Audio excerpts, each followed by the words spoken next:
I've eaten a lot of Thai food over the years on this channel, so today I thought I would give you 36 of my favourite Thai dishes from north to south and everywhere in between. Let's go.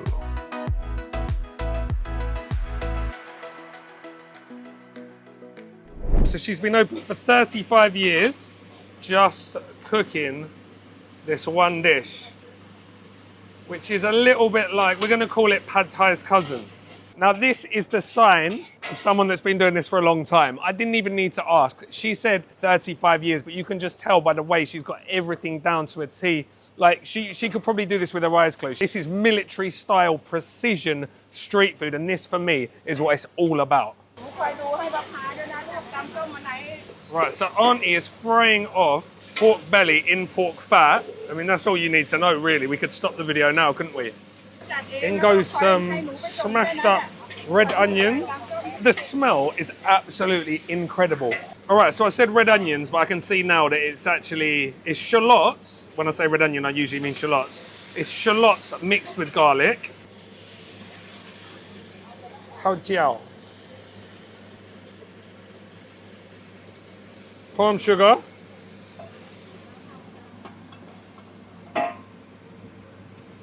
Normal sugar. Chili. Fish sauce. A little bit of the soup. And that's reducing down. She's going to add in the rice and noodles. Oh my God. I'm trying not to cough all over here, guys. All soaking into the noodles, starts to reduce. And I guess she's going to crack an egg.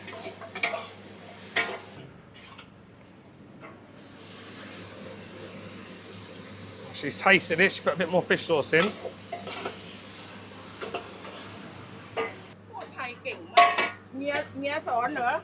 Oh, Mia เป็นฝรั่งด้วย ไม่ใช่คนไทยเนี่ยไม่ใช่คนไทยโอ้เก่งมากเลยนะเมียสอนนี่มาอยู่เมืองไทยกี่ปีแล้ว9 ปีแล้วนะ9 ปีอ๋อ9 ปี8 ปี9 ปี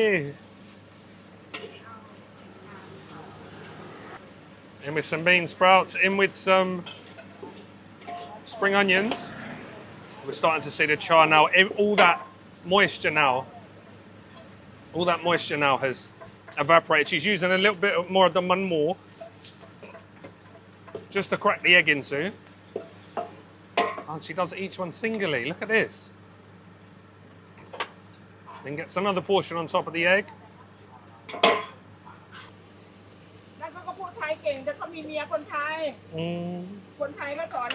Me เพื่อนเยอะๆนะเพื่อนคนอีสานเยอะใช่ถ้าอยู่กับฉันไม่ถึงเดือนน่ะรู้หมดด่าคนไทยก็เก่งด้วยครับ so Auntie's just told me to tell you คั่วมีโคราชคั่วมี not pad Thai คั่วมี so คั่ว like คั่วไก่ dry fry I guess roast in a pan. Pad is for central Thai, but here Khao Mee Korat. Sorry, the chili's hit me on the back of the throat. You got to see the char on this, guys. You got to see the char and all that chili's burning. I love the way that she does these like individual omelets.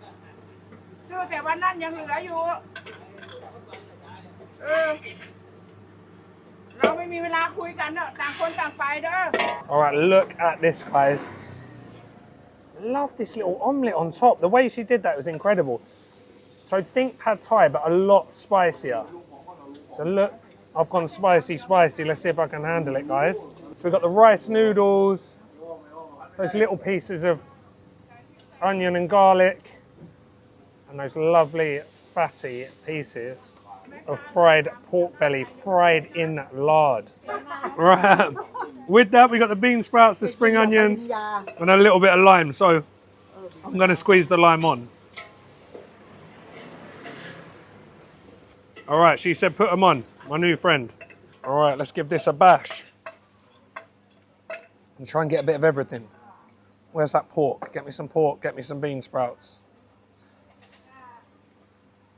And let's go. See, Auntie said to me, oh, you're English, so you're going to want less sugar, more chili. And that's exactly what she delivered.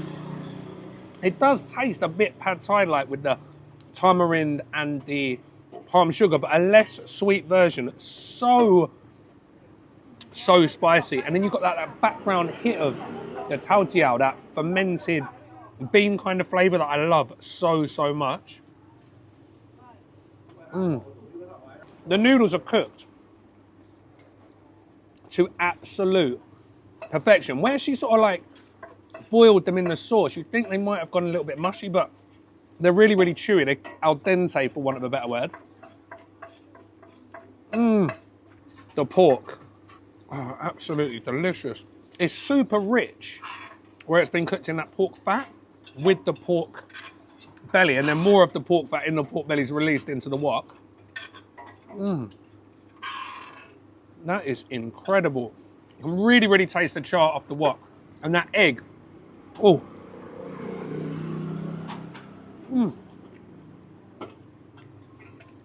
How all foreign tourists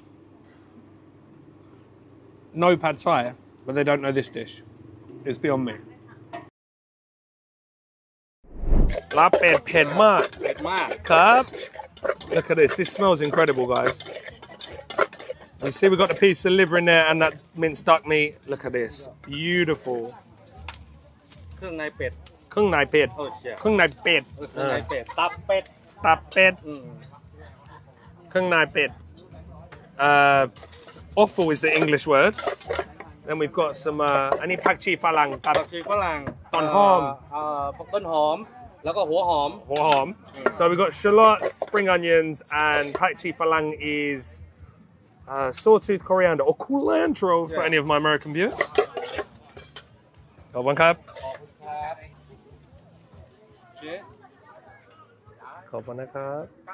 So I've come to stand next to some random store while I eat a little bit of this Laab for you. Finished it off with some bay makrod, some lime leaves, makrut lime leaves, and some crispy fried shallots. Oh, look at this. We've got all the lovely herbs, the Thai basil. Oh, a bit of lettuce, some cucumber. This looks unbelievable.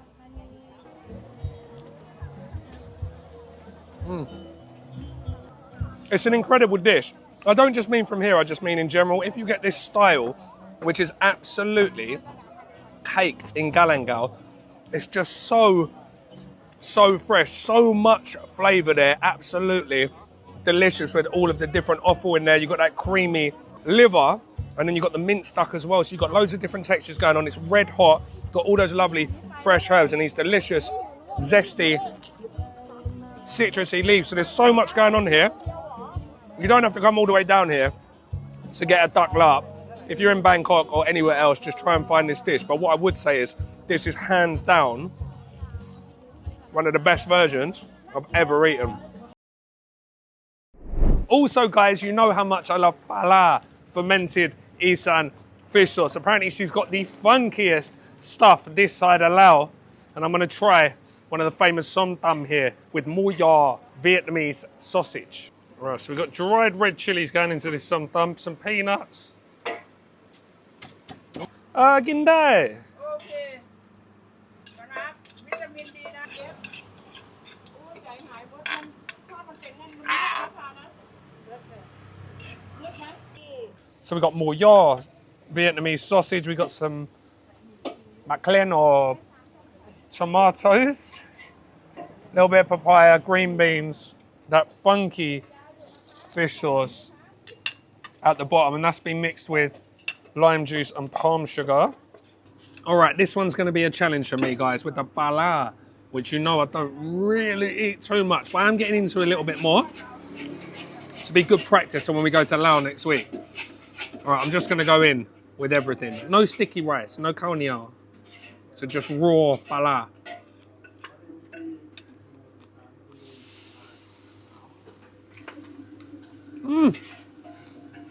Oh. Sepili. Oh, yes. Mate, I was expecting that to be like super, super funky, blue cheese-like, and make me gag. But it's actually really, really, really sour. She's put loads and loads of lime juice, and where she's pounded up these makosom or maklen, these little green tomatoes, these little sour tomatoes, you've got like that acidity from the, well, those and the normal tomatoes, but both kind of tomatoes.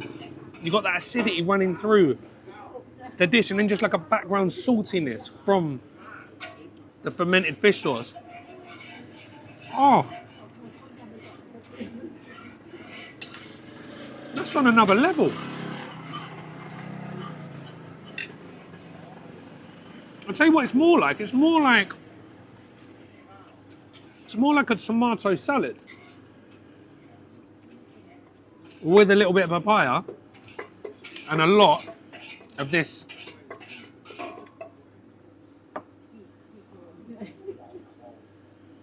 and a lot of Vietnamese sausage. There's actually not too much papaya in here. Just a little bit of papaya, some crunch from the green beans. No peanuts. Most people will be used to peanuts. And sometimes, but yeah, this is basically a bouillon tomato salad. And I like it. It's not that spicy though. She hasn't put that much chili in. But my mouth is still on fire from the Mee Korat. Something's got my mouth on fire. It could be either of them actually. This could be spicy, but my mouth's still on fire from the last one. I'll go on record as saying it. This is probably my favourite som tam. Definitely my favourite som tam with pala I've ever had. Auntie's took a liking to me, so I'm now allowed back in the kitchen. Ah, sabai di. Sabai di ba?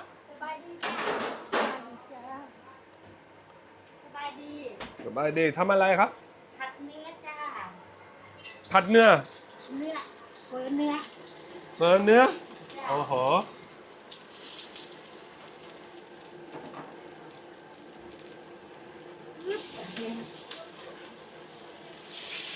Right, so we're stir frying the onions, the beef, and the tomatoes. Get a bit of colour on them. In with a bit of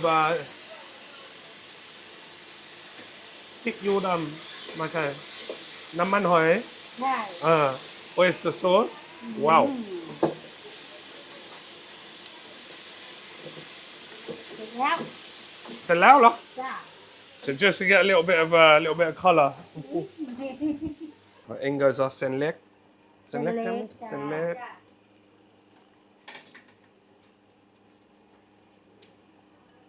อ้าวได้แล้ว Sep, sep, แซ่บ sep. ไข่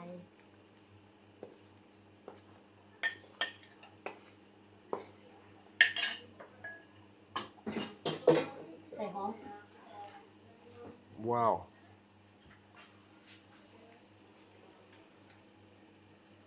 Oh, yeah, nah. เอาเจ๊ๆ ครับ โอ้สุดยอด สุดยอด ชอบ ไปเร็วไปใส่เนื้อ น้ำเนื้ออยู่ข้างนอก กินได้ โอ้ กินเยอะ เอาเยอะ ๆ อันนี้กะปิใช่ไหมครับ ๆจ้าจ้าจ้า เก่งได้เก่งได้ Oh, look at this. So they've got grilled chilies. There's grilled little pig udon, lime, and gapi as well. Ooh. All right, let's take a look at these. So we've got one pork, kway tiao, pho, kway tiao, senlek, fried onions. And we saw in the kitchen, we saw them, they're frying off the onions and the tomatoes and the meat first to give you a nice bit of flavour, a nice bit of colour on the meat. And then look at the colour of that stock. Then check out the beef one. So the beef one we just saw, this is the one we just saw her stir frying. Look, so we've got a nice bit of colour on the beef. Look at the colour on the onions, look. Nice caramelisation, same on the tomatoes and on the beef. We're gonna have to try this. These are what I'm most excited about though, guys. Look, these. Ah.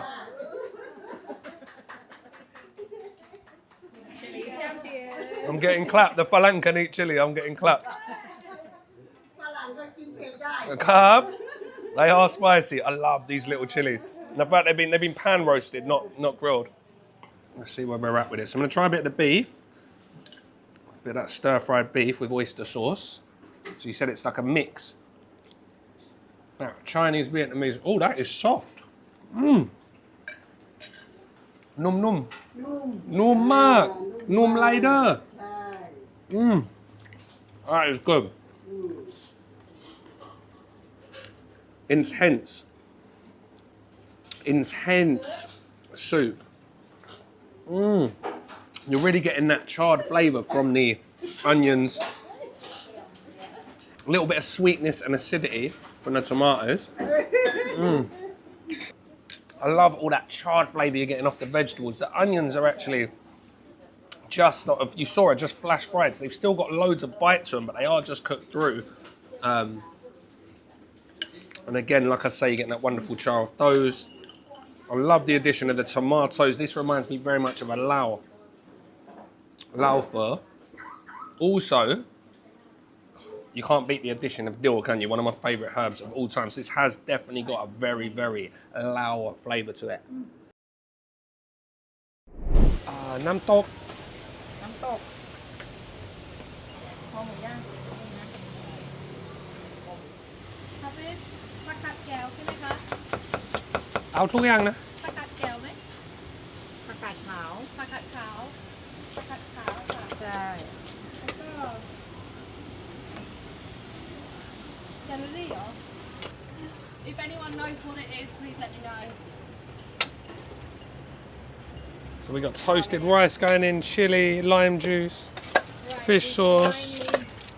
Right, we are getting some food now and I'll be here out for all the veg and For us, yeah. Okay. เป็นจังเลยวันนี้ He said So we've got grilled pork with that Laab seasoning. We've got the toasted rice, we've got the lime juice, we've got the shallots, the fish sauce, culantro, which is pakchi phalang, and some spring onion. Then, right, you can also just squash it down like that, yeah, and use it as a sort of fork. It's not a fork, is it? But you know what I mean. Just grab a bit. Oh, How is that? oh my God. แซ่บบ่ Sep ili. Oh my god, I'm scared. The pork's not as good because this one's like completely num num. Num-num, yeah. Num. Soft. But this, thank you. Forgot the name of soft. But this one, just the flavour of the sort of, this has got a real smokiness to this. Let's try.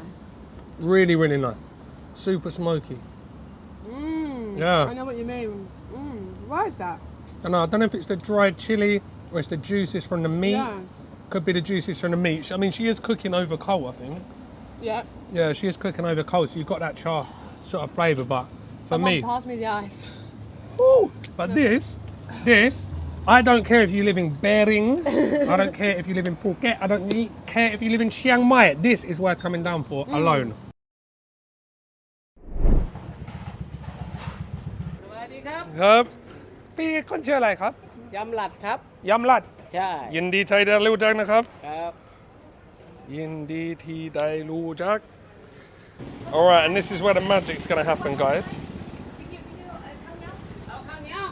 Look at the fire. Absolute flames, as the cool kids would say. So this is going to be ready in about an hour. And once this charcoal's ready, we're going to throw a little bit of chicken and pork on the barbie. Guys, this looks insane. You can see all those little caramelized edges where that palm sugar's just hit that hot grill and just caramelized up lovely. Look at all this chili sauce all over this pork. If you don't like it spicy, this ain't the place for you. Happiest Isan seller I've ever come across, and that is saying something.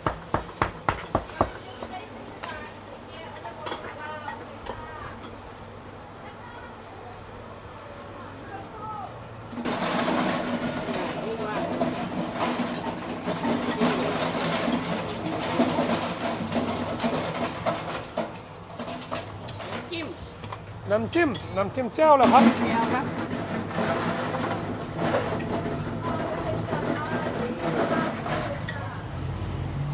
Okay. All right, look at this, guys. Absolute heaven. You've got that beautiful, this is proper pork neck. You've got that beautiful layer of fat on the outside, that marbled meat on the inside, covered in that nam chim jiao, which is caramelized, as I said, and then you've got some more nam chim jiao to dip. Oh. Now, as Diggy alluded to, the nam chim jiao is not sweet, it's heavy on the fish sauce. It's very, very spicy.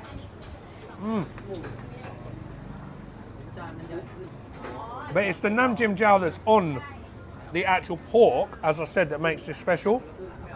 You've got this beautiful layer of fat, super soft pork, and just those lovely pieces of caramelized little gubbins on the outside.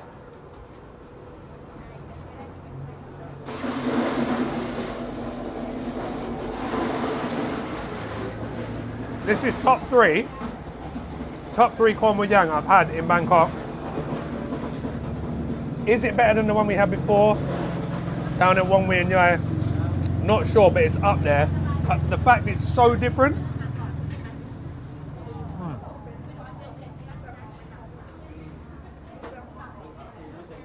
Top marks for me. This, I don't care what the salad tastes like now it comes out, or the soup. This is worth coming down here for alone. And then we've got som tam, but we've got it with cucumber. Now, a lot of people think that when you think of som tam, you think papaya, right? Unripe papaya, but you can have it with everything or anything. And this is my favorite for sure. Cucumber, loads and loads of chilies. We've got dried, we've got fresh. We've got that pickled filled crab. We've got that pickled filled crab. We've got some pala, the fermented fish sauce, some Thai garlic, a little bit of sugar. This is looking fantastic. Take it away, Diggy. All right. I'm a little bit scared because there's loads of chilies here. You can tell Diggy's been to Ubon. You know how to eat like a real Isan person.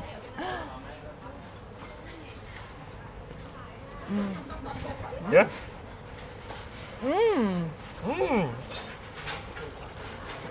That pala is really good. Is it? It's really good. I never had a pala tasting like that. Well, it's food from Ubon Ratchathani, and in Ubon Ratchathani I had the best food I had in Thailand, guys. Really? Yep. And that's where Uncle's from? Yeah. There you go. Oh, this is delicious. Uncle Yum Lat is from Ubon. You like it? So good. Do you think this is the perfect accompaniment to the pork? So. Definitely. Right, so as I said, most people think of papaya salad. We're going to get the cucumber salad.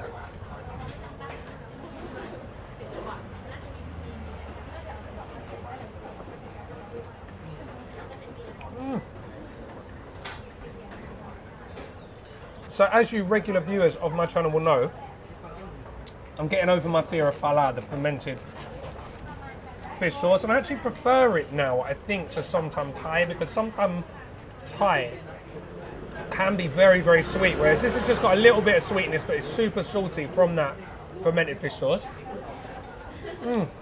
Still got the citrus. Love, love, love the freshness from that cucumber and those really hot chilies. If you haven't had this salad, this is one to get. And I can't believe I'm saying this. I actually think I love pala or Pad. So they start off grilling the whole chickens on this little spit roast. Then they move them up here when they're finished just to keep warm and rest. The heat coming off this is incredible.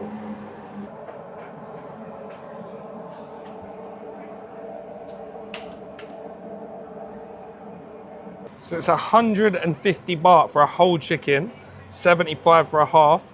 You can order salads, and then you can also order liver, intestines, all sorts on a stick. So nothing is wasted from these chickens. She's worried about me and the smoke, but I'm not worried.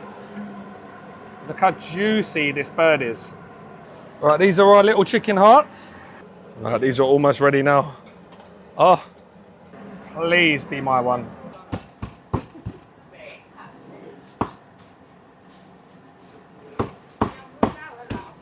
Oh my God.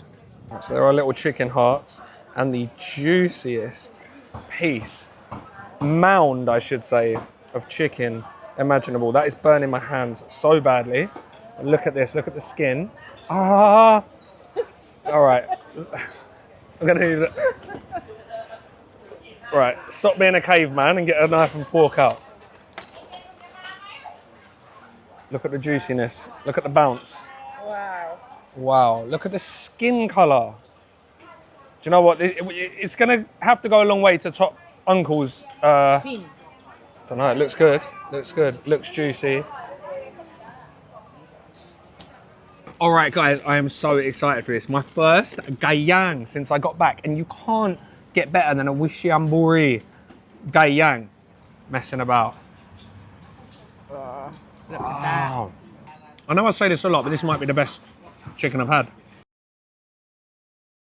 Tam kung sod with pala. So I've ordered this extra sour, extra spicy with fermented fish sauce. So we've got lotus stems for a little bit of crunch. We've got maka som sour tomatoes, which we would just obviously call green tomatoes. We've got some normal tomatoes, a little bit of pak chi, which is coriander, spring onion, and then what I've really brought you down for, mate, oh, do you know what? I just picked it up with my finger, are these raw prawns.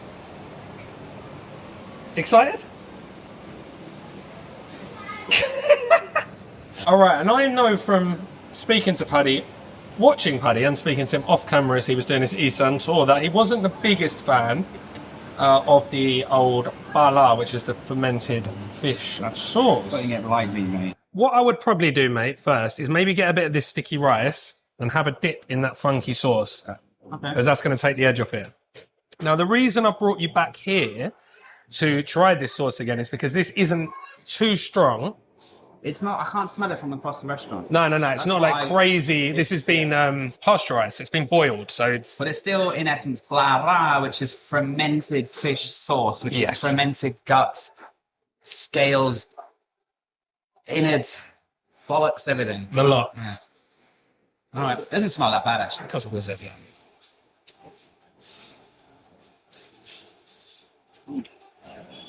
Not bad. Sort of Not bad sour, at all. spicy, but not pungent. It's not blowing my head off with that fishy...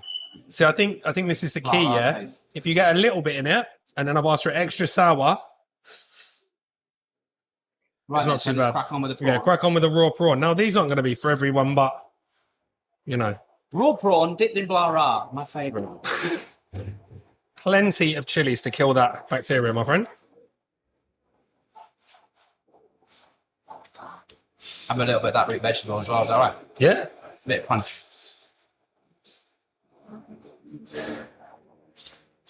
I hope you're proud of me, Gary. I'm very proud of you. I'm waiting for you to spit it out the window. It's delicious. Yeah. I'm not just saying that. Get in there, Trust Paddy. me, I can't hold down blara to save my life. I can't Yeah. pretend to like blara. You know, I'm not one of those Yeah. people that you see on YouTube where everything tastes amazing. A lot of the food in this country is incredible, but some of it is not up my street. Let's just say that. Blara is one of them. But I would eat this, and I will eat this on my own. You can't have any. Yes. These lotus flowers, crunchy, delicious. They're delicious, aren't Sour. I think he ordered it correctly for me. Extra sour, extra spicy, which cuts that pungent fish smell away. Hot man. I'm gonna have another one. Get in there. It doesn't taste you 4 hours lying. Oh yeah, if you really liked it, you'd have another one. I'm having another one. Bosh. So this is basically Laab, the salad mixture rolled into balls and deep fried into meatballs, which Paddy is excited about, I think. I can't wait for that. So maybe what we'll do, we'll have a squeeze of that lime over the top, I think.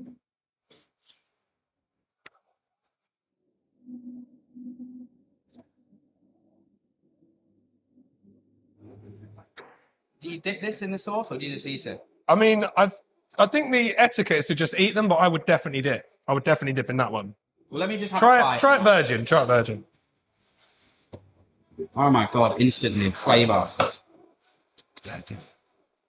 I could eat 100 of it. Imagine that in a banh mi. Oh my god! It's the one in it. You know that 100 chicken nugget challenge? I could eat 100 of these. Definitely. Yes, Paddy. I See? can't believe what they called Laab. Laab mood hard. Laab as in lap salad. More as in pork. Hard, deep fry. Laab mood hard. I just want to say a quick message to my Thai girlfriend, Miss P. Why have we not eaten this before? We love Laab, and we love to eat stuff like this, and we've never tried this before. So when I get home tomorrow, I'm ordering this on Grab, and I think you've just put 5 kilos on me before. Yes, I've never let you down, have I? Not yet, I don't think. Can't think of anything off the top of my head. There's always time. Let's...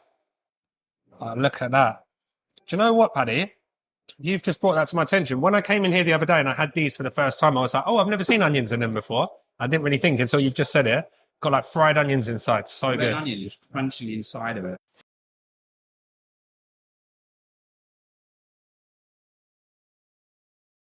All right, so I couldn't do a must-eat khao soi without taking you to this place. Khao soi Luang Praket, a super local khao soi joint made famous in Thailand by Netflix Street Food. Right, so this is Luang Praket, Uncle Praket, absolute khao soi legend in Chiang Mai. All right, so as always, we've got the crispy noodles. Garnish. All right, so the beef is what I come for. Deliciously rich, deliciously dark, as you can see. But even the chicken one, really, really dark color. Usually you get kind of like that more orangey color. This is super, super dark, super rich, really, really flavorful. And trust me, these smell incredible.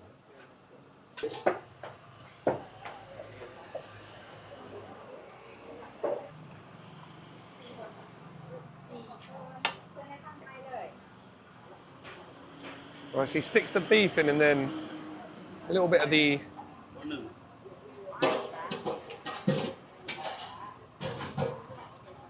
So he's hid it with a little bit of coconut cream, but it actually looked like another curry, I think a less spicy one, so more coconut cream, and that's just lightened things up a little. All right, let's see this beef. I was gonna say spoon test, but chopstick test. Oh my God, I've just cut the beef in half with a chopstick. Probably 10 fat pieces of stewed shin, I believe. Blanched noodles, crispy noodles. All right, let's give this a bash.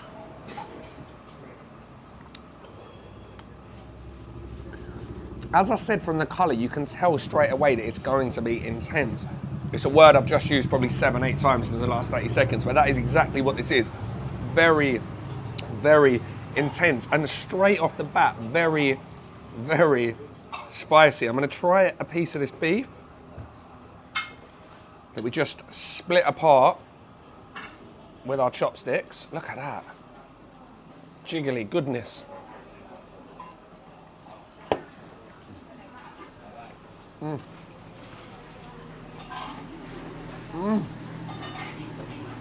Depending on where this has gone in on the video, I went to another restaurant which you'll see or you've either just seen called Papom, and that was tender, but this, ooh, this might be even more tender.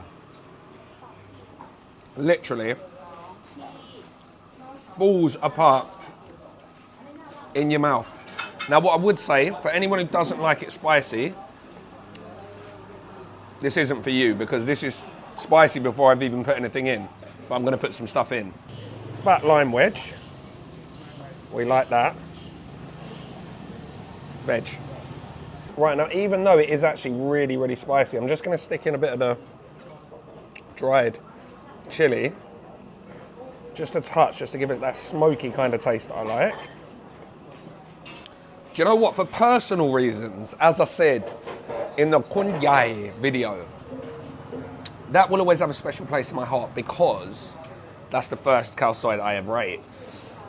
But this, just after a few mouthfuls, especially now I've added the lime juice, the pickles, and that bit of chili, making it even more spicy. This could actually be my favorite. Yeah, it's definitely my favorite beef khao soi. Now we've got sour, spicy, a little bit sweet from the pickles. Crunch. Oh, but it's all about that soft beef. And the actual vibe of the shop, absolutely love it. It's in the Michelin Guide. It's been on Netflix. It's been on Somebody Feed Phil. So you'd think it would be really, really busy with tourists, and maybe it is sometimes, but because we're a little bit out of town, we're not in the gate. We're sort of like 10 minutes, 5-10 minutes outside of the gate. I've only seen one other phalang since I got here, so it's super, super local, and it's busy like this every single day. Uncle is still doing a bit. He's obviously getting on a little bit now, but he's still overseeing everything, and his family have kind of taken over and they're doing the bits and pieces. But it's great to see him still in action after all of these years. I forgot how good this is. This is up there. I was talking with Joe Perilla the other day. Big shout out to Joey P. And we were just talking about the fact that you'll have a khao soi in Bangkok and you'll go, actually, that's a really good version. And then you'll come to Chiang Mai and you'll go to one of these big hitters and you'll realize it's just not the same. Like, there is something about having khao soi in Chiang Mai, which is like nowhere else. What makes this place extra special, especially for a roadside street food stall, is that they are making their own sai ua. Now, if you're not familiar with sai ua, it is a northern Thai pork sausage stuffed with various different Thai herbs, and my favorite sausage in the world. So Uncle, he starts on this grill. This is a hotter grill. So he gets them all nice and browned, then moves them over to the slower grill, the less hot grill. Words are escaping me at the moment. Just to finish off. It's actually mind-boggling that they're actually making all of this fresh every day, selling it for these prices, doing things properly. This is like Michelin grade food. If you had this in like a Norwegian forest, it would be probably rated #1 restaurant in the world. And then we're gonna get the sai ua. Lam tete. Right, and when I'm having sai ua, I have to have nam prik num. Poor, alloy now. Okay. Yes, she's gonna heat my sai ua back up.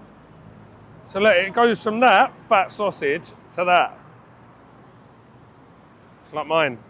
The fact she's made this herself, I keep talking about it, but lemongrass, lime leaves, chili, galangal.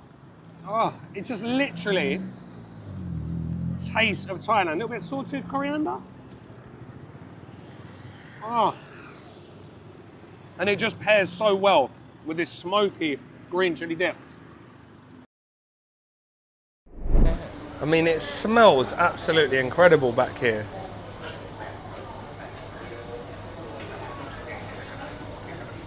Look at the colour of this. Oh, อันนี้ข้าวซอยหมูกรอบนะลำไหมลำแต่ครับอะไรลำที่สุดลำทุกอย่างนะโอเค Look at these. I've had an absolute rick here. อันนี้เป็นอะไรนะหมูสับนะอันนี้น้ำเหนียวรวมมีน้ำเหนียวเส้นใหญ่ไหมโอเคเอาเส้นใหญ่นะครับ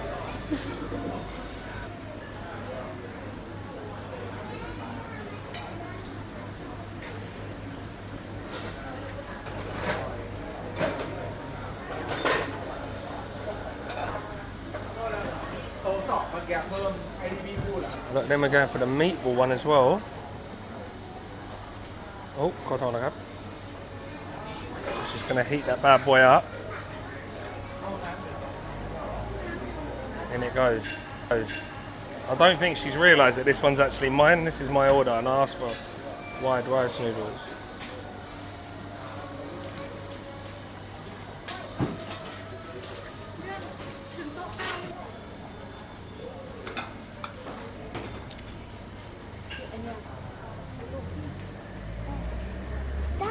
Right, and this is actually what I've been looking forward to the most. So we've got pork meatballs, nam Ngiao, sometimes called Thai bolognese. Right, so we've got Thai bolognese is the nickname sometimes, nam Ngiao. Pork meatballs, blood cake, ribs, those hunks of beef, the same ones that are in my khao soi. And here, up in the north, we can have it with senyai. These aren't really senyai, but just, I think they call them senyai here. Like pho. Look at the size of that chunk of beef.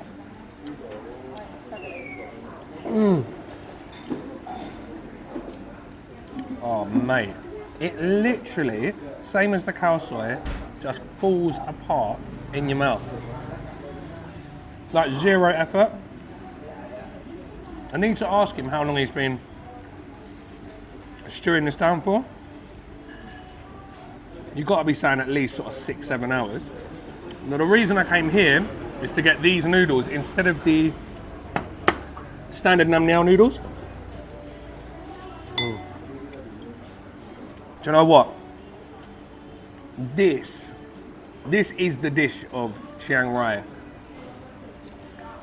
Foreign tourists come here and they know Korat spicy. They know khao soi obviously, but nam Ngiao is the original. You ask any local people, ask a load of people in the hotel who've grown up here, all of them said nam Ngiao, nam Ngiao, nam Ngiao. It's a little bit like Lao khao soi. It's got that dua now, that fermented bean cake pounded up, so it's got a real savoury note, a little bit of shrimp paste, even more savoury. Got the tomatoes in it, the minced pork ribs. That's kind of why they call it Thai bolognese as the nickname. Top dish.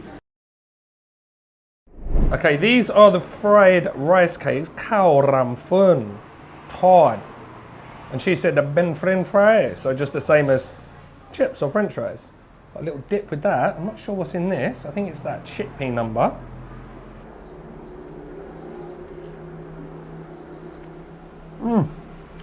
While they're still hot, wow. Now, if you didn't tell me that that was fried rice cake, I would think that was a potato. That might have just been because she just said French fry to me. That just tastes like a really, really good chip. And I mean fry for you Americans out there. Oh my God. That's actually better than any chips or fries I've had in Thailand. That dip's amazing. Do you know what? I'm absolutely devastated that I didn't bring Finley here. I'm meeting Finley afterwards, as I said, Finley and Helen for a coffee. But he would absolutely demolish these. All right, so this is called Jeen Som. So sour pork, I guess. Some green chilies, some garlic, a runny egg. Can't really see this very well. A runny egg and that pork and rice. All right, so I'm gonna try this first, this Jeen Som, because I've never actually had this before, and I want to try it before the egg gets too cooked. So I'm gonna get a piece of the egg. I don't really want that fresh garlic. Piece of the egg. One of those little chilies. Pick Lao. Pick Udon. Isan chilies. Let's go.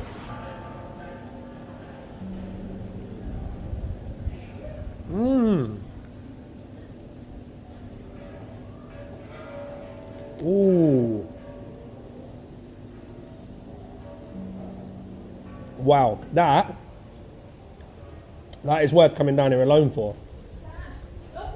Super, super sour pork. And I know, guys, fermented pork doesn't sound great to a Phalang that's never been to Thailand, but That is so interesting. Super, super sour. Really, really, really salty as well. You got that little bit of spice coming through from the, or a little bit of heat, I should say, coming through from these tiny little rocket chilies.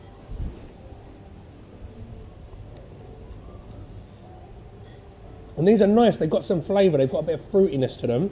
You've got that richness coming through from that just cooked egg. I did just have a bit of the raw garlic. Not a bad touch.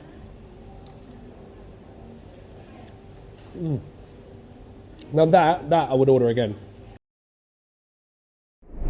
All right, next up, guys, we've got the Laab. So this is nothing like the Isan Laab. This is minced pork with krang nai, which is different parts of the pig offal. So we've got liver, heart, intestines, etc., etc. That's in a spicy mix of deeply long pepper, makwen, which is like a sort of Szechuan peppercorn, coriander seed, etc., etc., chili. Oh, we've got some pork fat in there, all topped off with coriander and spring onion. I mean, I just love the presentation here. Get a bit of the liver. This one doesn't, I said intestine, this one doesn't actually have any intestines in, it's just liver and mince.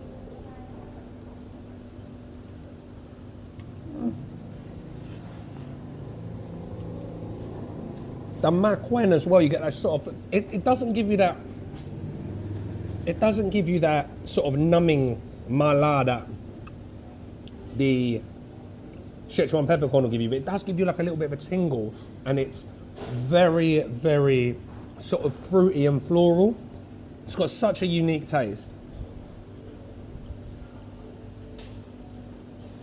I've said this about every dish so far. That's worth coming back for. That is fantastic.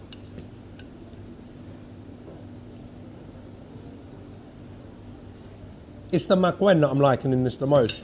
So much crispy garlic as well. Sometimes they're a bit shy with the crispy garlic. Just, if you haven't had this dish, this is a must, whether you're in Bangkok or northern Thailand. For me, and I'm sorry for all my Isan brothers and sisters, this has got to be better than Laab in Isan for me. Although I do love that too. Right, next up, another dish I've never seen before, Khao Soi Noi. Again, let's go in that dip. It's a different dip. Oh. All right, they're falling apart a bit. These look like, and she said Tok Moo, which I've said wrong, but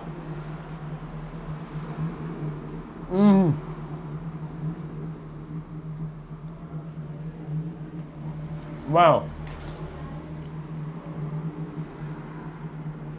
The dumplings are good.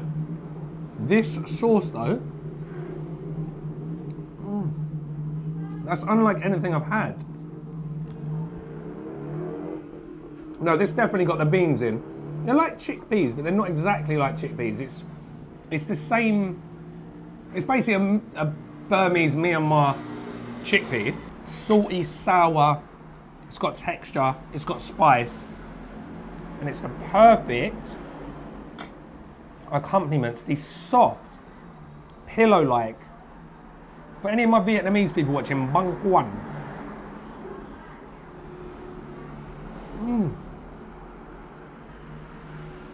All right, that is the most interesting thing I've had on the trip so far. So yeah, I'd call this more of a soup with poached shredded chicken, fried crispy garlic, mushrooms, pak chi, which is coriander, and this spice mix is chili, makwen again, which is the sort of Szechuan peppercorn cousin, deeply long pepper. So it's basically the same spice mix as in the Laab, in a lovely soupy salad. I am actually glad that sister bought me out the sticky rice for this bad boy. So I'm gonna try the soup. It's not really a soup. I keep calling it a soup. It's a salad because it's a yum, but it's not a salad in Western terms. It's a warm salad soup.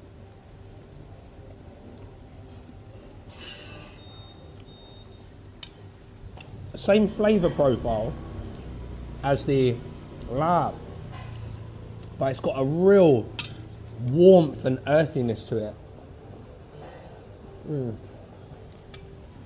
Because obviously they're using a bit of the chicken stock that they boiled the chicken in or poached the chicken in.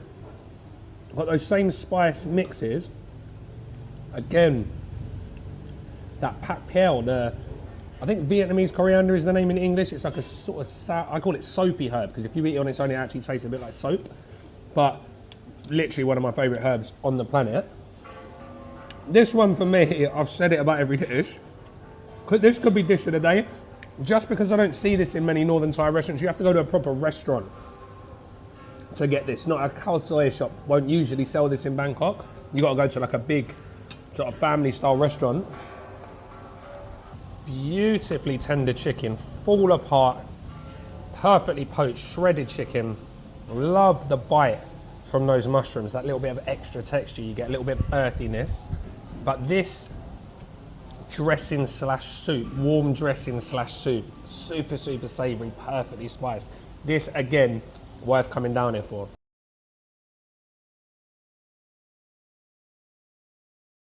But the real reason I've come to this particular food court today is because for once in every 3 months, I absolutely crave pad thai. And this market has, if not my favourite, definitely my second favourite pad thai in Bangkok. And the pad thai in question is from my good friends at Pad Thai Look Bang Sake. ใช่ไหมครับ ครับสบายดีไหมครับ ครับ เอาผัดไทยคงซอนนะครับ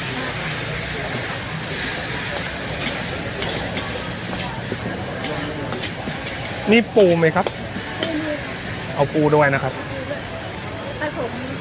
ผสม เอาทุกอย่างนะครับ So they've got a few different versions of pad thai here to try. They've got the original boran, which has just got dried shrimp, and that is only 40 baht. You can then get the upgrade to kong sod, which is fresh shrimp, and that is 90 baht. Then you can go all in, you can get crab and bacon. So I'm getting crab bacon. The bacon is pretty much just, it's like homemade, so it's pretty much just fried, sliced pork belly in their own little sauce. And then we've got crab. Oh, it's going to be amazing. Just wait and see. So as you can see, she's doing things properly here. We're cooking over charcoal, which is going to give us the most amazing flavour. We're also, I say we, I'm not doing anything. She's also cooking with lard, so pork fat, and then she's got like these beautiful confit prawns, crab. They've sort of been slow fried off in oil in the pork fat. At the risk, again, of sounding like a broken record, you come to these kind of markets, everyone is super friendly. I'm definitely, not to say there's not tourists in this area, because there is. We're near the Golden Buddha, Wat Pak Nam, so there's definitely more tourists here than there used to be, but they're still not really used to seeing tourists in these markets, especially this market. So everyone's super friendly, very inquisitive, like, "Hi, what you doing here?" And everyone's just super friendly, which for me is really important. No one's sitting here on their phones either at all the stalls, because that, we'll get onto that later, but that is a pet peeve of mine at the moment. Wherever you go, everyone's like, "Oh, watching TikTok." None of that here. Anyway, back to the pad thai. So she kind of coats it in an egg and then flips it, so it's in like this little egg parcel. Look at the flames.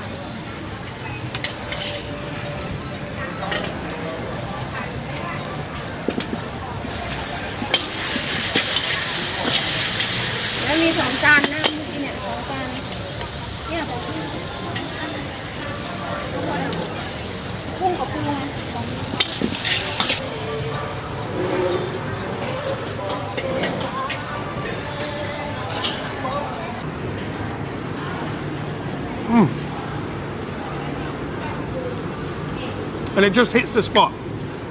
I think pad thai definitely gets a bad rap in Thailand with tourists, because tourists come in and go, "Oh, I need to eat pad thai," and then they then decide the next time they come that pad thai is just a foreigner dish and I'm not going to eat pad thai anymore and I'm going to explore other dishes, which is great. But then once you live here, you soon realise that even though it's not the most eaten dish here, I would say that it's Pad Kapao, everybody eats pad thai. And if it's a good one like this and a proper old school recipe like this one, you literally cannot go wrong. I think there's so many bad versions out there, like on Khao San Road or whatever, where it's not actually a pad thai.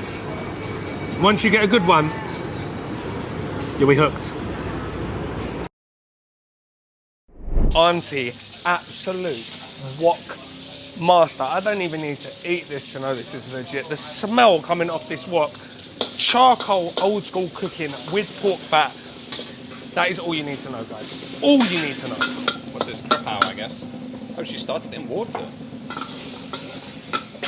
Water? What are you talking about? It's a bit of salt. She started it in stock. Stock? I don't know.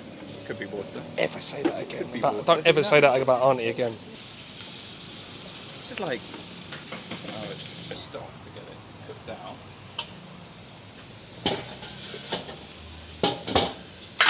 Just see the sparks flying off that charcoal. The fish sauce. Oyster sauce. Oh, that wasn't oyster sauce. What was that first one? Siyodam, Which is... black soy sauce.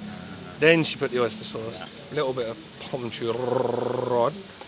Oh, look at that big that ball garlic. of garlic. Look. In goes the chili. Wow. Fistful. And look at that. A little bit more soup. Oh, and the Mee Korat.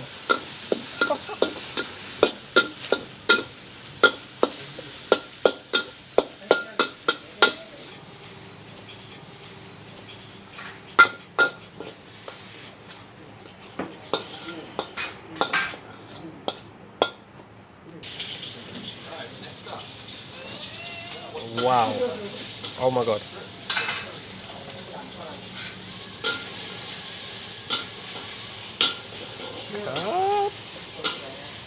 Heaven. All right, guys, look at that egg. Oh, I'm gonna start off with the Papaya. So not only, guys, this is what you want. This is what you want, guys. Not only do we have more sap, which is minced pork here, I asked for Mee Korat, which is homemade crispy pork, and then she's got the Khao Moo, which is the crispy pork that is left over from when they make their own lard. So this, my friends, is super, super legit. As I said, you have to have lard. If you're this old school Thai Chinese wok cooking, it needs to be with lard. Let's put a little bit of Pik Nam Pa on the egg, because I know Joe likes it spicy. Everybody's favourite, every guava's favourite dish. Papaya. Nice big mouthful of this, Josephine. What have you gone with? I'm going to go with moussap first. Or have you gone a bit of everything? I've got everything. Oh, all right. I'm going to get some of that Khao Moo on top. Now this one's all about textures. Because when she started boiling the pork at first, I was a bit like, what's this all about? But she sort of so juicy. Yeah, and she's kind of evaporated that stock and then stir-fried the rest. So the mince is really soft and fatty, but then you've got that crispy, crunchy Mee Korat and the crispy, really, really crispy Khao Moo. Yeah. That Mee Korat.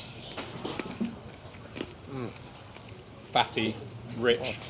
For me, it needs a touch more salt. Yeah. I mean, we do like salt on salt though, don't we, Joe? Yeah. So I'm going to add a little bit more Fish sauce. fish sauce. But I like the way she's put fish sauce into the actual Papaya again. Because a lot of times she's just getting a lot of dark soy sauce again. Yeah. A lot of seasoning sauce. This is very heavy on the I just fish love a Papaya with heavy fish sauce flavour and that chili coming through. Get that egg, bud. Before I eat it. Let's try it with that egg. So good. Look, guys. That crispy egg. Oh my. Look at this oil separation. Oh, look, 2 potatoes. No messing around. I don't know if I'm getting special treatment because I'm filming. Oh. Got 2 big, fat, chunky potatoes. Usually you only get 1. I know this is a very minor detail, but very hard as well. All right, I'm going to bring my chicken onto my rice. Potato. Oh, look, we've got peanut on there as well. And then get some of that beautiful juice, curry sauce. Some of those peanuts, oh my God. Right, spoon test on this chicken, guys. Oh, get in there, hot knife through butter. I've got to stop saying that. Oh, look at that. Get a little bit of the chicken, a little bit of the potato. Should we have another dip? So we got loads of sauce. All right. Oh. I've got to take another go at just the sauce here. Do you know what? I was worried because we're in Bangkok and it's a massaman, which is sweet, sort of by design, that this was going to be too sweet for me. There is sweetness there, but it's balanced. It's really, really tart from tamarind. So it's sweet, but also really, really sort of tart sour, and just the most, and just the deepest, most perfectly spiced broth. So heavy on the cumin, it's untrue. That's the prominent flavour. Cumin.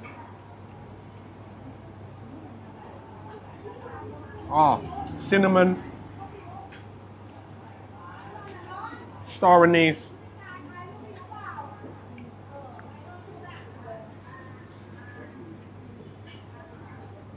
Cardamom. Cardamom is what I'm looking for. That is unbelievable. Right, get a bit on my rice. The chicken, as you saw, absolutely fall off the bone, melt in your mouth.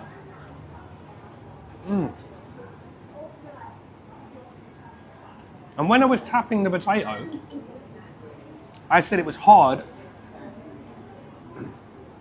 It's not hard, it's firm. So think like a British soup potato. Really, really good. This is more akin to like an Indian curry. So when we say curry in the UK, we mean Indian, Pakistani, Bangladeshi, whereas Thai curries, like green, red, all the rest of them, they're spiced with or flavoured with aromatics like lemongrass, lime leaves, galangal. Whereas curries, what we call curries, are flavoured with spices, which is what this is. This tastes to me like an Indian curry. Usually, when you get massaman in Thai places, especially central Thai places, they're not that heavily spiced unless you're in a Muslim restaurant. I mean, it makes sense. We're outside the most famous Indian temple, or Hindu temple, in Bangkok. And there are Indian spice shops and restaurants all down this street, so makes sense. But this, fantastic. I would say, I would say this is probably the best massaman I've had in Bangkok. Oh, look at that lemongrass. We've got some lime leaves. These big fat Prawns. And it's the temperature. Prawns are going to go in big, juicy prawns. 1, 2, 3, 4, 5, 6, 7, 8, 9. Is that enough? 1, 2, 3. Very good. Oh, a little pick pao. Chili paste. Cup. Nice load of chilies in there, boy. Nice little bit of fish sauce. This is proper.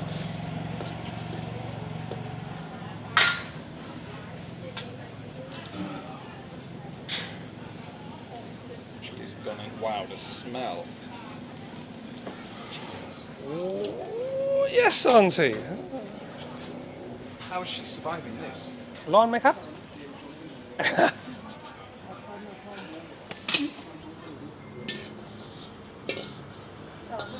คุณพี่ทานนี่เปล่าคะ Heaven.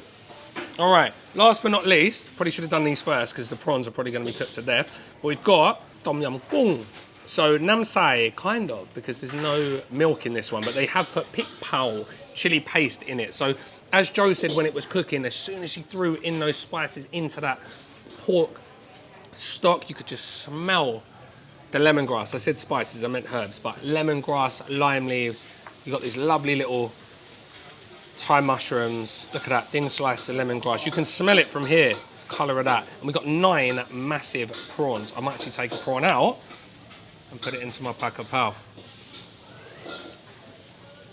Oh, get out of here. Good. Get out. It's almost too good. I mean, you can see in the footage, you can see that chili oil floating on top from where it's come out of that chili paste. So you might think it's going to be like bang, smack your face spicy. It has a kick to it, Yeah, but it's perfectly balanced with that lime. definitely. Nothing is too over, like it's not too sour, it's not too spicy, it's not too fragrant. And it's the one dish you didn't put sugar in. Yeah, The only sweetness is coming from the chili paste, which is like a jam, isn't it? it's That's amazing. fucking incredible. Yeah. That's got to go in the top 5 already. Should we try one of those prawns? Come on, get a prawn now. And I love she's left them on the shelf. So you have to do a little bit of work, which I'm all for. Let's try that. All right, mate, so this is what we're going for. We're going to go for the raw shrimp, seafood sauce. Yep. You can also get oysters, or you can get oysters and shrimp. All right, so this is what makes this place so special, is these crispy fried shallots on top, or shallots. Then underneath, we've got those beautiful, fresh, raw prawns covered in Nam Jim seafood. Then with that, which is probably super common, but not something I've seen before outside of this shop, we've actually got some raw pakana, Chinese kale, or Chinese broccoli. All right, so here we go. We've got that Nam Jim seafood. Have to wait a second, guys.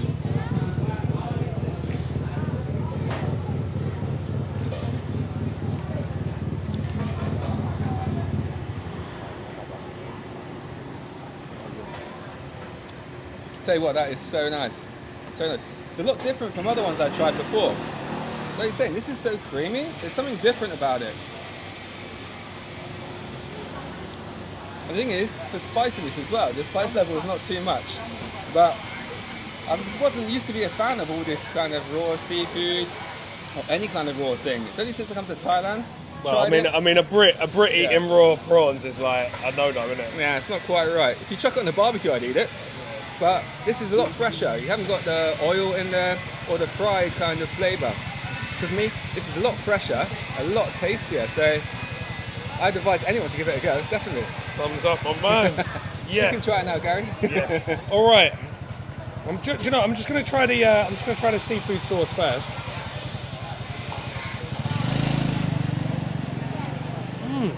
Yeah, you're right. It's blitzed up, isn't it? So it's like a real creamy consistency. Well, it's got all the flavours you associate. It's got heavy on the garlic, zesty from the lime juice. Nice bit of chilli in there, like you said. I'm not too overpowering. But for me, it's all about those crispy fried shallots, mate. Those crispy onions. Wow.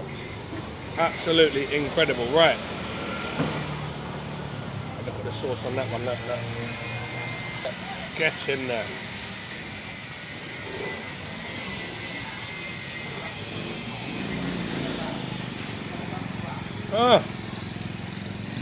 Do you know what? That's one of the best seafood sauces I've had. I don't know if there's a bit of milk in there or it's just because it's blitzed up.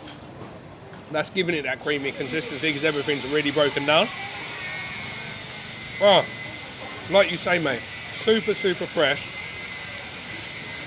And it's just completely different than eating, obviously, because it's raw, but eating raw prawns or raw shrimp, such a different flavour, isn't it? It's more like you said, it's just more about freshness. More fresh, yeah, it's a lot nicer.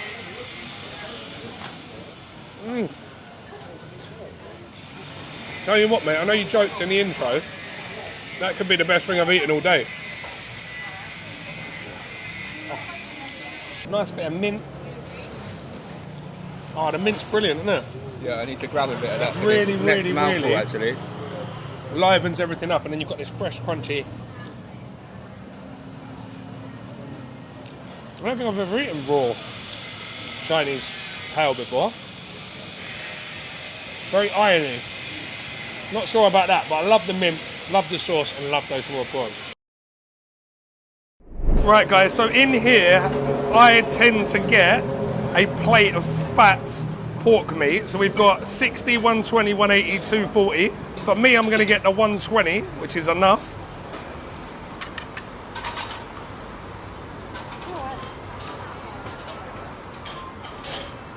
And this, my friends, this is what we've come for. Look at that. It's almost just fallen apart in his hands.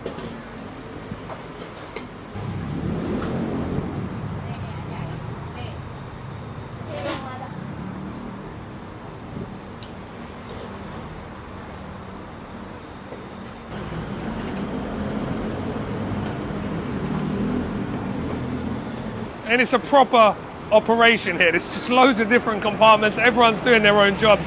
One lovely auntie is doing the spring onions, because this is one of the best things about this place. I'll explain in a minute. Someone else is just bringing all the pork over. One guy's cutting up all the pork. One guy's taking the orders, doing the eggs. They also do these amazing soups here. So one guy is on soup duty. It is just like, this is Thai, Bangkok.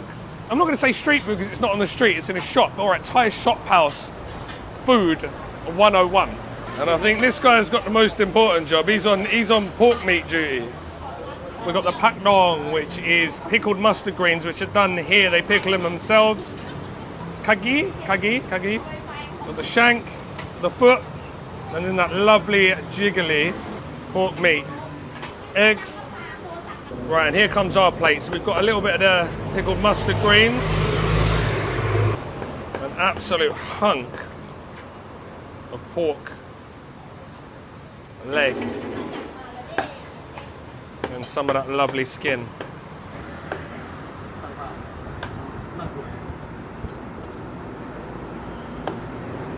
Oh, the juice.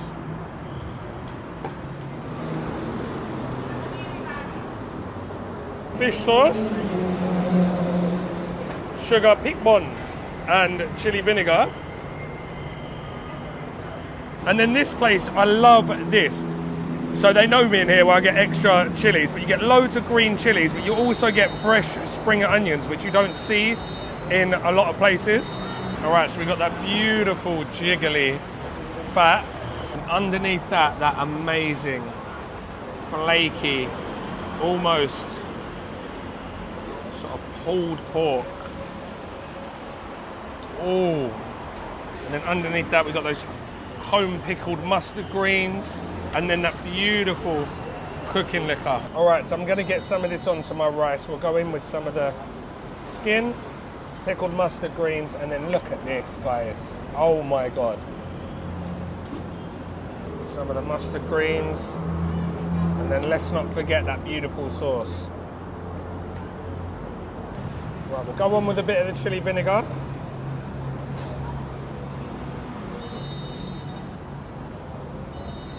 Some picayune chilies, and a bit of the spring onion. This I love. Oh, all right, we'll try and get a bit of everything. We get that, oh, look at that hot knife through butter.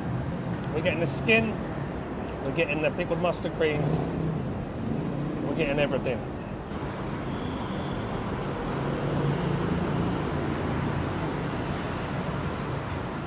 Oh my God. The pork in here, I cannot explain to you the quality, the texture, the taste, everything is absolutely spot on for my personal preference. The stewed leg meat, you can pull it apart with your spoon and it just absolutely melts in your mouth, but it pales in comparison to that fatty pork skin, which is just gelatinous, silky, smooth, buttery goodness. Today we're going to be getting the green curry, as I said, probably the most famous curry in the world.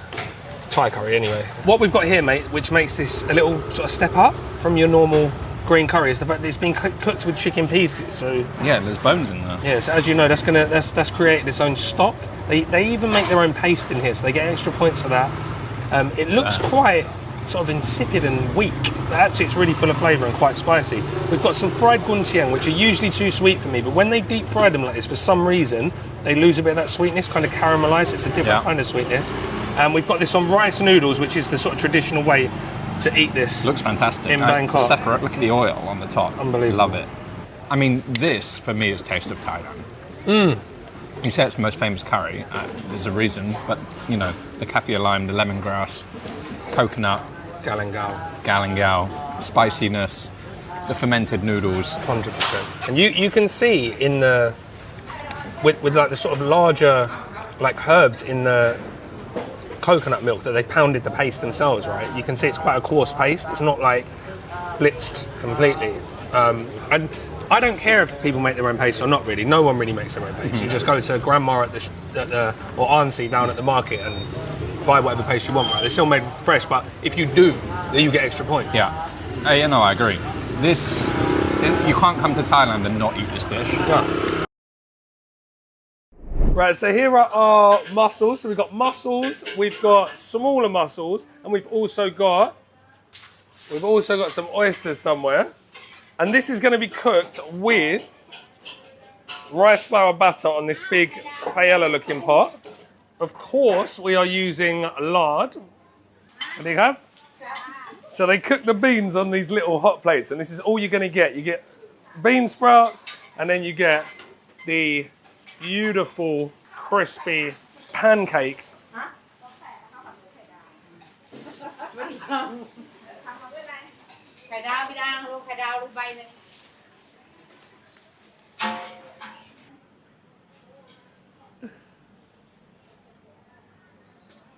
All right, so we've got the seafood. A little egg goes on there. And this, as I said, is a rice flour batter. And when the rice flour hits this hot pork fat, it just crisps up like you wouldn't believe. But the inside stays beautifully gooey. You can see the pan's at an angle. I don't know if you can see that here, but the pan's at an angle. And that's so she can control the amount of oil that she's using, the amount of fat. Look at the crispness, guys. Ah! Right, I've had to move back because both me and the camera have just been absolutely splattered in pork fat, which these ladies think is hilarious. So she's scooping back some of that oil for the next pancake. And before anyone says anything, this is a pancake, not an omelette. Making sure that's super crispy for me.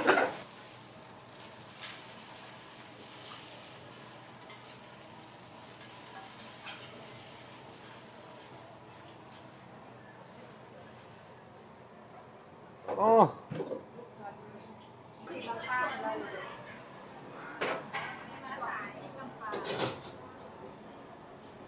A little bit of white pepper on top.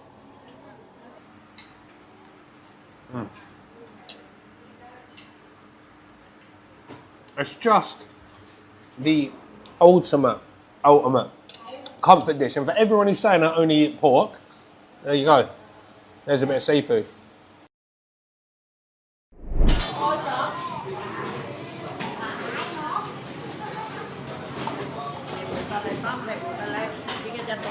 Right, then we've got Kung Hang.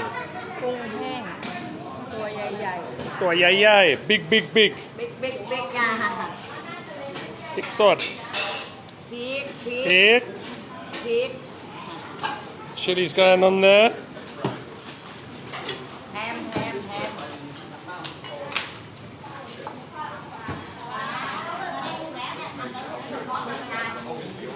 A little bit of cucumber, guys.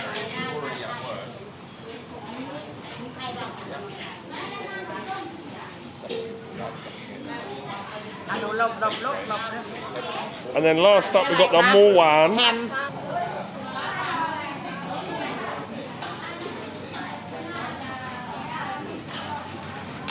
What do you reckon? Well, I just said to the camera a minute ago, Joe's got one. He had to get one right, didn't he? What a gaff! Masterpiece that he's brought me down here for. You got the omelette, the mango, the dried shrimp, a little bit of lime, some red onion, chilies, cucumber, and that sweet pork on top. Oh my God! Do you want to do a little squeeze on there for us, Joe? A little bit of squeeze porn. Are you ready? Oh, I can't wait for this, mate. You've redeemed yourself. I cannot wait. It looks another level. I mean, really, it looks another. The colours pop. I'm nervous though. I'm nervous of you trying. I just love the fact, yeah, that every single person has their own job. So like each component, there's like 7-8 components to this dish, yeah. But there's one person, or sometimes 4 or 5 people, to one component, like a Michelin star restaurant, right? Everyone's got their own, like someone slicing the onions on the machine, the guy doing the stir frying of the shrimp paste, one lady doing the omelette, one lady shredding up the green mango, someone doing the chili, someone doing the cucumber. It's unreal. Because this dish has everything. Let me get another mouthful of everything.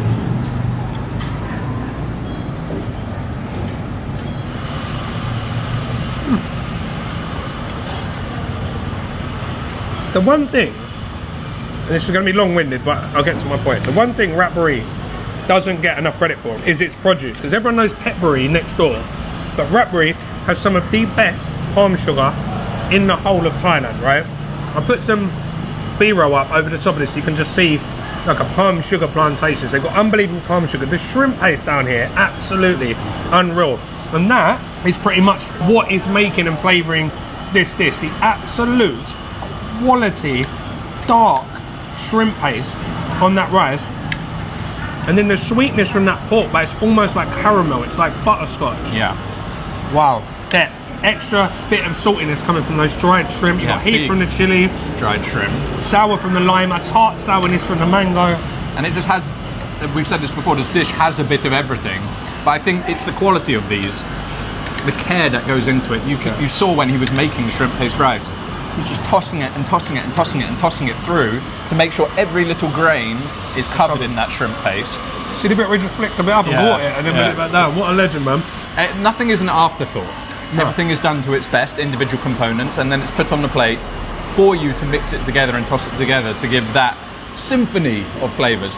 Even that giant, very, very big dry prawns, really, really big. They've been fried as well, so they're crispy, give you a nice little salty hit. Freshness from the cucumber, this is, I'll give it to you, Joe. That's number one. Number one. And this, Chung Sen, should be on every single serious Thai food aficionado's bucket list. This is a pilgrimage. So basically you've got a choice here. You can get the egg scrambled in, or you can get the egg ob, which means like steamed, I guess, or baked. Anyway, she puts a lid on and you get a nice runny egg. So it's all cooked in lard. We've got marinated chicken thigh. Right, and then we've got these wide rice noodles, they're gonna go on, and this is almost deep fried.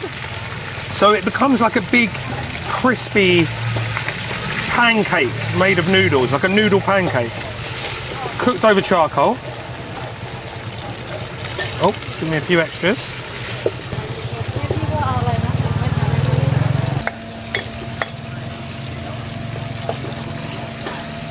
She's got her fan as well, look at this. This is new.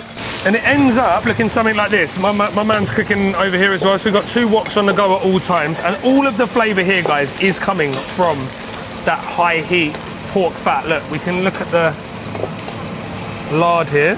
Just some spring onions. This is so simple, but look at this. When I say a pancake, does that not look like a pancake? Served on a bed of lettuce. There you go. Drain off the oil, and then crisp that bad boy up.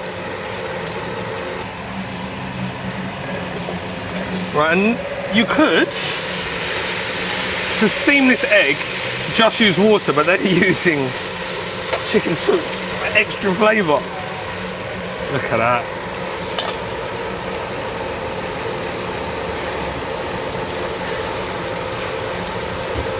And that's barely cooked, and I love it. Last bit of oil off.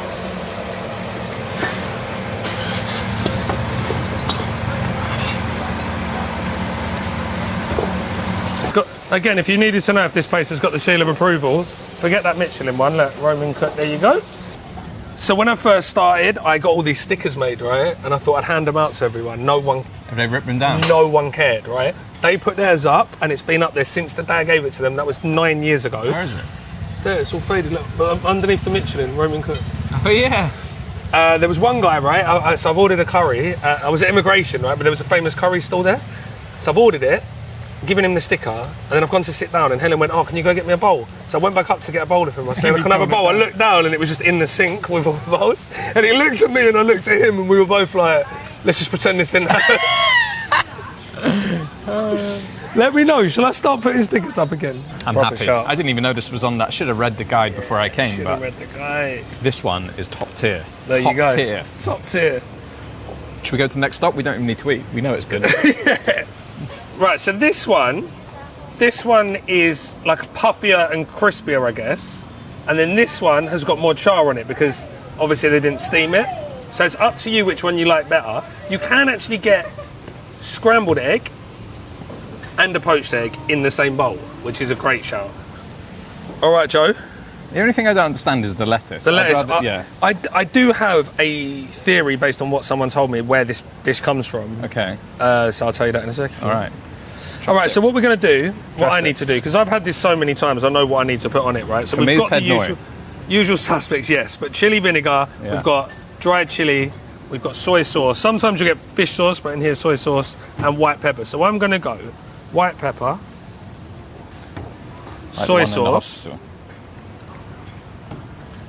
and vinegar. And I won't even put a chili in yours, Joe. All right. And I need to put chili on mine, but I'm not even going to. You have that one. No, we'll share. So I want you to try both, Right. even though you know what they taste like. Because this one, Well, when I you get haven't all had this one. have you not? I'll No. try this one first then. I didn't know you could have it like that. I only tried this one. And you get it all mixed up. You get that extra layer of richness. And you have that one, Go on. and I'll pimp this one. Should I? Yeah. Have you put anything on this? Chili vinegar, pepper. Oh, you've already done Yeah, it. don't double it. And the only thing that's not on there is the chili. Soy sauce? Yeah. Oh, right, done then. Oh, look at this. All right, bottoms up.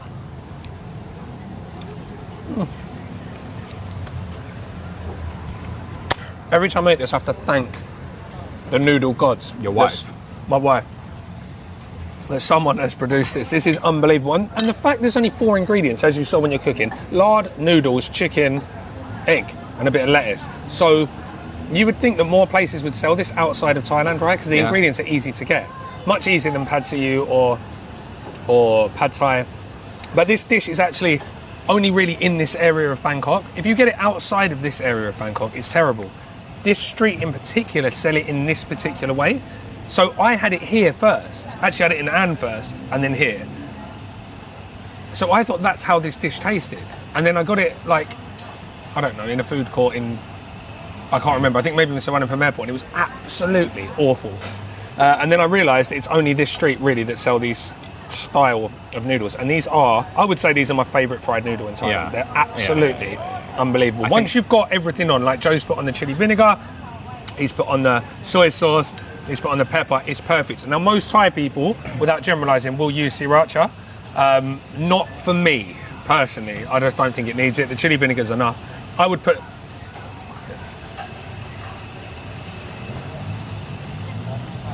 Oh.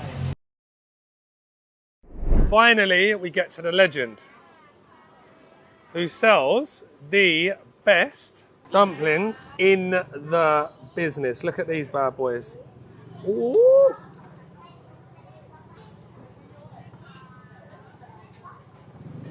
And here's the pork mix. So as you can see, we've got really, really fatty pork mince, like 30% fat, some chive, and a little bit of pepper.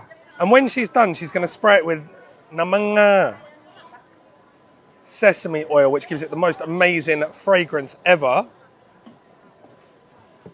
And then you get it topped off with Chinese black vinegar and some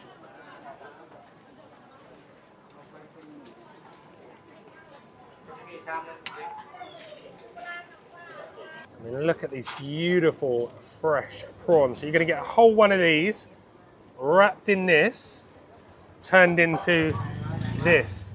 So this is genius. So she first of all puts the pork mixture into the wonton wrapper, more pork on top, then wraps that prawn up.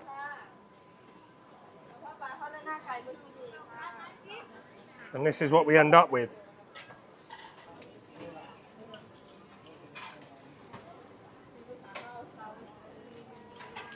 And then she's having a spray up. Oh man. Oh. Yeah.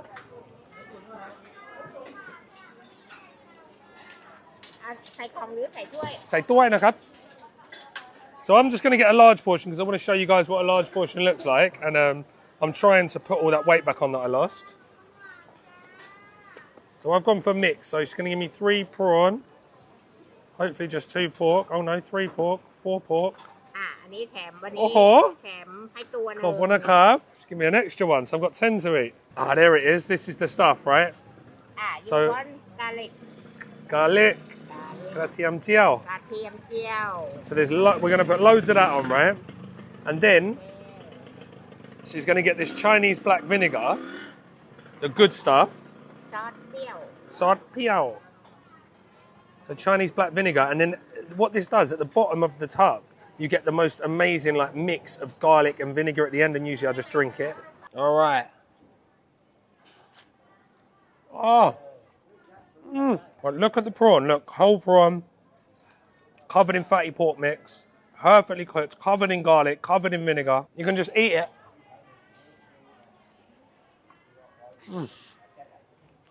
Right down to the tail. Now, everything about these are perfect. The mince, incredible. The crispy garlic, out of this world. Like, crispy garlic improves everything, right? But it just gives you that texture you need against that soft, fatty pork mince. When you're eating the prawn, when you're getting that bounce from the fresh prawn that is not overcooked in any way, shape or form, because that fatty pork mince is like a safety blanket and it's just keeping it nice and bouncy. Right, then Uncle's there, my... Any wunsen? Okay. So pick you yet? In with those prawns, so lots and lots of chili, lots of prawns, a little bit of water, just create a bit of steam. Naman hoi.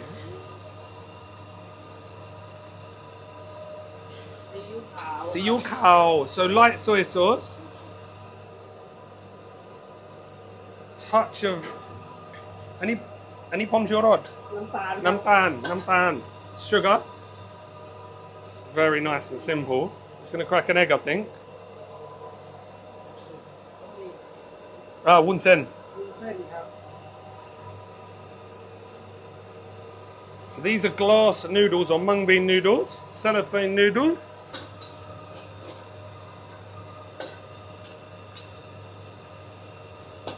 His wok's definitely seen some action.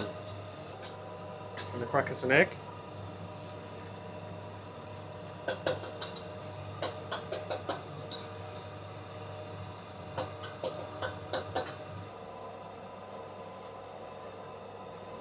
It is very, very, very clean and tidy in here, as I said. Very organised. Anyone who thinks like these street food places or mum and pop shops are not safe to eat in, you need to come here. So look, we've got a little bit of char on that egg now. Right, and you can't see it, but underneath the plate, he's separated the prawns, so they're going to go on top.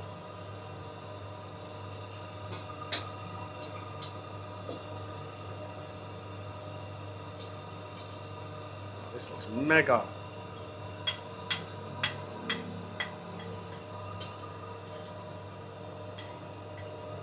Khao Khap? Khao Khap, Pete Bomb? Yes, okay. Cup.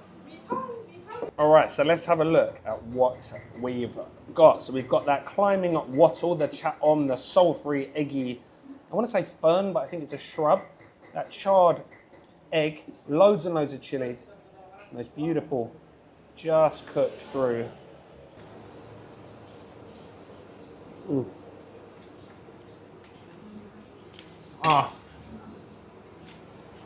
This is without a doubt one of my favourite dishes. I absolutely love chatom. If you've not had chatom, it is, I think the English name for it is climbing wattle, and it's an edible fern or shrub, and it's often paired with eggs. So we get a dish called khai jiao chatom, which is, khai jiao just means omelette, so it's omelette with chatom. And I think the reason it's paired with eggs a lot, now correct me if I'm wrong, my Thai viewers, is the fact that it is quite an eggy, I was going to call it herb, but it's like an eggy vegetable slash fern. It's got quite a soul-free taste, almost reminiscent of stink beans or sator. So obviously I love that, but it just pairs really, really well with eggs. So here we've got that sort of soul-free, almost bittery kind of flavour coming from the chatom. We've got that beautiful charred egg, loads and loads of fresh red chili. So we've got a nice bit of heat there. And then those comforting, chewy cellophane noodles. Right, we'll try one of these prawns. They've still got like the remnants of the head on, so you've still got a little bit of that, that creamy head butter, that juice. Delicious.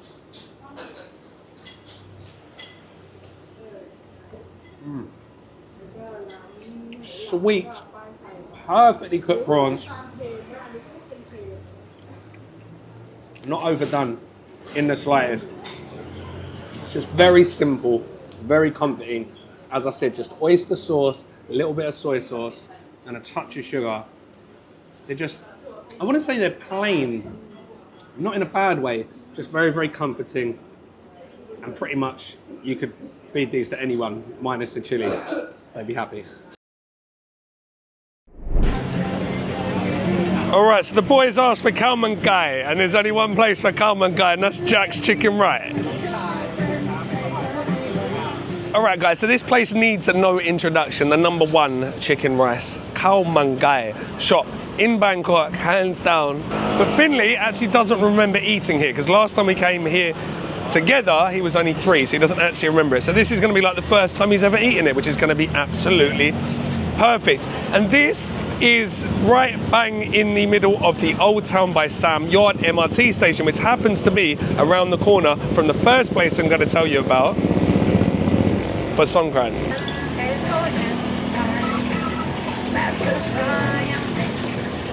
Finish at #1. Yeah.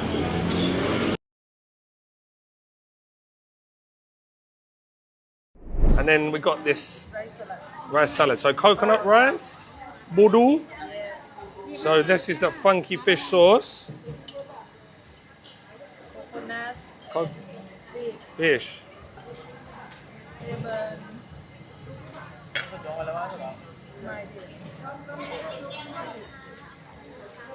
Khao yum or nasi karabu in Malaysia. So this is a coconut rice based salad with lemongrass, loads and loads of different herbs like Papaya, which is Vietnamese coriander or laksa herb. You got chili in there, wing bean, and this boodoo, which is this pungent fish sauce made with anchovies. We've also got some fish floss on there. We're going to get that all mixed up. Some chili. Oh, look, we've also got some of the mee gathi mixed in there. Green beans, etc. Oh, the smell of this, guys. This is on a completely different level. It's super spicy. It's got like a real sort of, I would say, fishy aftertaste. Fishy's the wrong word, but like quite a strong, yeah, well, it's a fermented fish, so I guess fishy is the right word, but not in a bad way, in a real sort of savoury, like umami, for want of a better word. There's real sweetness here, almost like a Thai chili jam. You've got textures on top of textures. You've got the pan roasted coconut giving you a lovely sort of almost chewy texture and a real nice sort of deep roasted flavour. You've got all the veg, you've got the crunch from the beans, you've got the crunch from the wing beans, the noodles, the rice. That's absolutely delicious. And then you've got that beautiful sort of fish floss. And the texture of that, for anyone that's maybe been to Vietnam or Northeast Thailand, like pork floss, it's got that kind of texture, but obviously it's fish because they're Muslim and we're by the sea. You've also got a bit of sourness coming from green mango, I think. Yeah, sour green mango. I love the sliced lemongrass, the sliced piece of lemongrass, because I love lemongrass, obviously. But there's just so much going on this plate, flavour-wise, texture-wise. It is actually quite hard to describe. It's just super fresh, really, really well flavoured. I'd eat that every day. That is one of the best things I've eaten this year. มีซี่โครงหมูไหมครับเอาซี่โครงหมู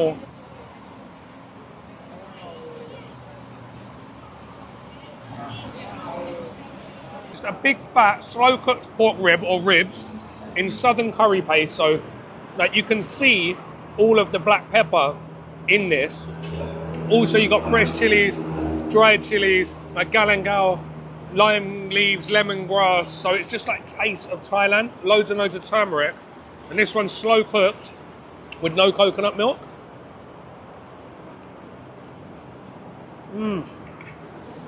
All right, the paste is heavy, heavy, heavy.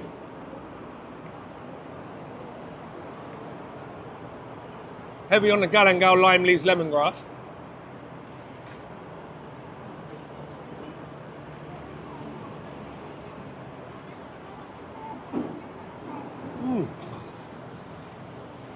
That's one of the better versions I've had in Bangkok. I had this dish in Krabi a few weeks ago. If you watch my Krabi video again. So I've got the flavour of these dishes fresh in my mind, and this, for me, this is real deal. Real Southern Thai food. All right, so let's take a look at what we've ordered. I've ordered the More Pad Sato Kapi. Sliced pork in shrimp paste with stink beans. I'll grab some of the Pad Kung Sato.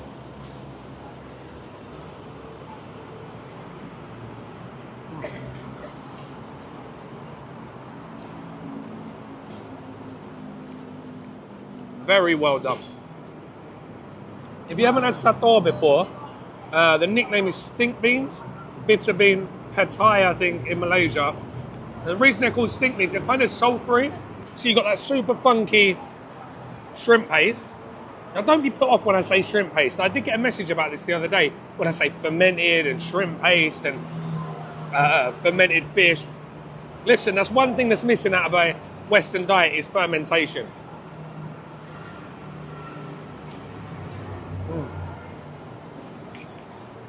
That's a top dish, mate.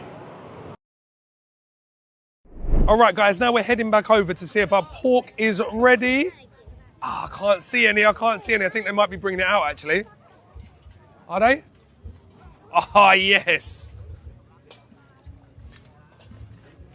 All right, guys, we are in luck. The pig is out and it is being chopped up. I'm last on the list, so I've got to sit here salivating while everyone else that's queuing up's pork gets cut up. But I don't mind because I get to show you guys some beautiful expert chopping, and it makes me a little bit more hungry. They've got 2 restaurants and this place. And in the restaurants, they also do gai ob ong. All right, yes, we have our pork. I'm going to go and sit down and enjoy this absolute feast. Oh, that is good chicken as well. All right, guys, this is absolutely unbelievable. This skin is like a sheet of glass. Think like Peking duck, that sort of style. Underneath that, got this beautifully soft pork meat that's just been marinated in salt, black pepper, and a little bit of garlic. Very, very, very simple, guys. But you can see all that pepper. You've got all the little different pieces. Some of it's falling apart. Some of it's like chunks of meat. And then to dip that, we've got Nam Jim seafood, which is seafood sauce, is what it translates to. So the name suggests we eat it with seafood, but also you get it with pork dishes, especially fatty pork dishes like fried pork, or in this case, you know, roasted pork. And this is just going to be lime juice, fish sauce, coriander or cilantro, garlic, lime juice.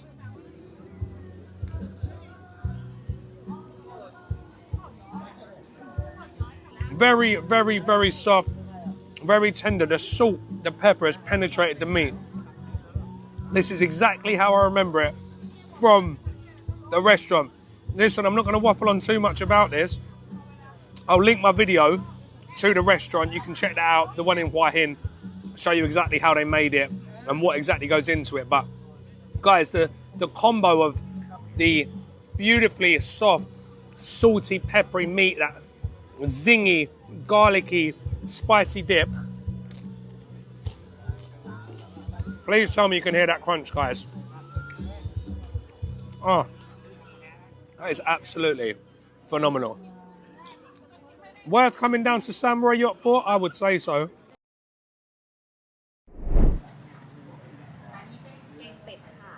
Keng ped. อันนี้หมูนี่เนื้อหมู เอาเป็ดเก่งเป็ด Oh, เอาด้วยนะ Alright, so I thought she said geng ped. She said geng ped. So duck curry. Duck curry. So we've got like duck bones. Duck cooked on the bone in a oily, again, no coconut milk curry paste. Southern curry paste. You can see the yellow, so you can see the turmeric. And this one has one of my favorite leaves in the world, Bai Yira, or clove basil. So I've saved a little bit of uncontaminated rice here to put my duck on. I'm going to get that Bai Yira, clove basil.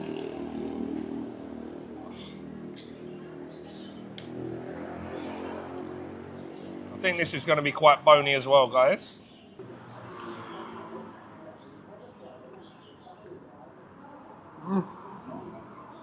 Oh my God.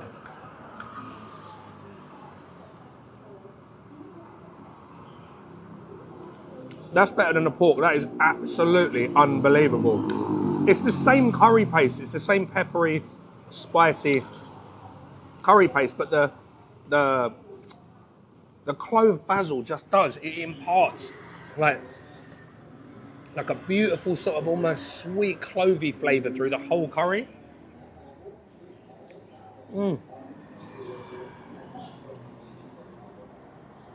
And having duck in a curry isn't... I know you get roast curry duck curries, but that's usually pre-cooked duck, right, in coconut milk. Whereas this is super fiery, and the duck has been stewed down, so you've got all the flavour from the duck, all the fat from the duck, all the juice from the duck. I mean, it is bony, but I don't mind that either, because you're just getting so much flavour from the meat by the bones. That's incredible. Probably because it's the first time I've ever eaten this. I've never had this before. So rich and oily. I would say that's in like, that would slip straight into my top 5 Southern Thai curries I've ever had. All right, so we've got a few different bits and pieces here, guys. We got some legs, breast. All right, so we got legs, we got drumsticks, we got whole legs. I meant thigh. Any tap. And then Pasa Angit liver. Carb. So we've got Thai biryani as well, which he's going to maybe lift up for me. Oh, look at this, guys. Whoa. Okay, look at that. So we've got all that chicken flavour in here. I like this, look. Keeping all the sticky rice warm. Look. Okay.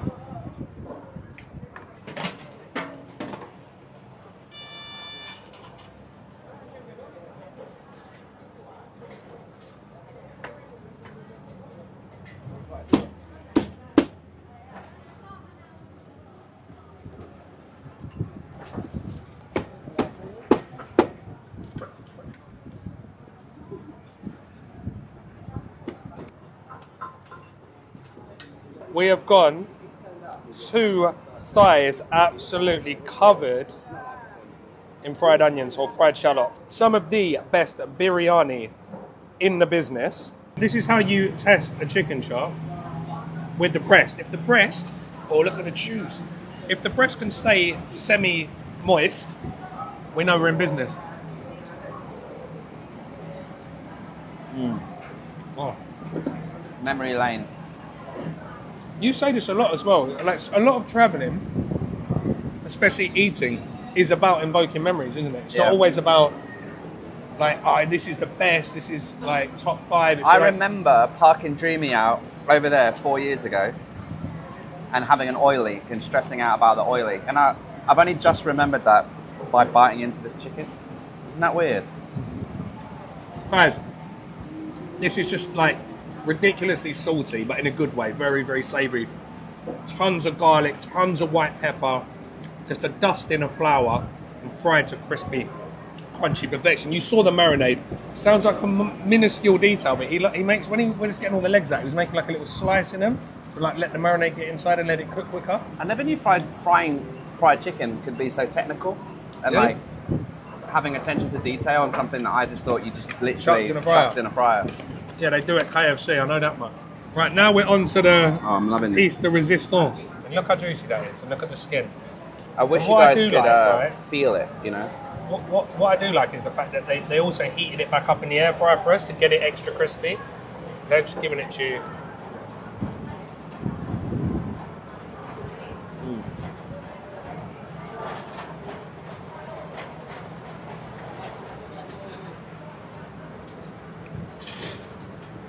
Honest to God, best fried chicken you'll ever have in your life.